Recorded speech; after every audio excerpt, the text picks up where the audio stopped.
Bonjour, je suis Jérôme Frugère, je suis coach et thérapeute. Une de mes spécialités, c'est l'accompagnement des personnes hautement sensibles. Bonjour, je suis Marie-Pierre Meury, je suis thérapeute et enseignante de méditation pleine conscience et j'accompagne en particulier les personnes hautement sensibles et au potentiel. Alors Jérôme, il s'agit aussi de parler de la haute sensibilité au quotidien. À quoi ça ressemble pour toi?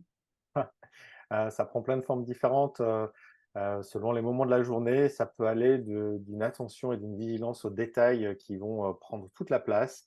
L'autre jour, j'avais une mouche dans mon salon qui m'a littéralement saturé et je me suis retrouvé énervé alors que j'étais plutôt bien par ailleurs. Ça peut être dans le monde du travail quand on m'envoie un document et que les finitions sont pas nettes et je vois qu'il y a des petits détails d'un tableau Excel où les lignes ne seraient pas de la même largeur ou de la même épaisseur.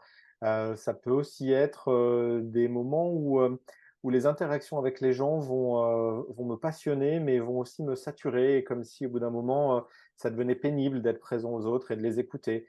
Donc selon les moments de la journée, selon mon état de fatigue, je ressens, ces caractéristiques de la haute sensibilité, de manière très différente, et ça nécessite un pilotage, assez fin finalement. Et c'est comment pour toi alors au quotidien, Marie-Pierre, cette haute sensibilité? Euh, à vrai dire, il y a des points communs avec toi, hein, je reconnais, je me reconnais dans ce que tu décris.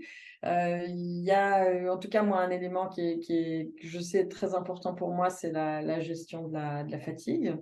Parce que si j'ai été un peu trop gourmande dans tout ce que j'ai voulu engager et que j'ai enchaîné plein de choses tout à fait captivantes, ça va aboutir à un moment donné à de la saturation et la saturation va vraiment ternir beaucoup l'humeur et presque me mettre dans des doutes.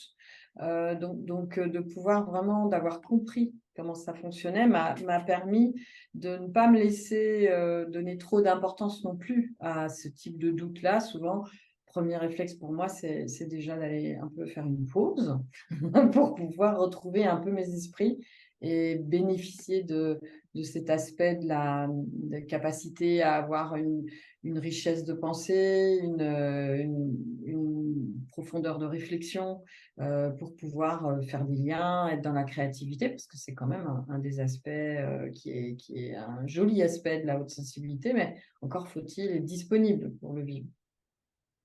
Ouais, merci. Et c'est important d'avoir des espaces où on peut partager comment on vit cette sensibilité.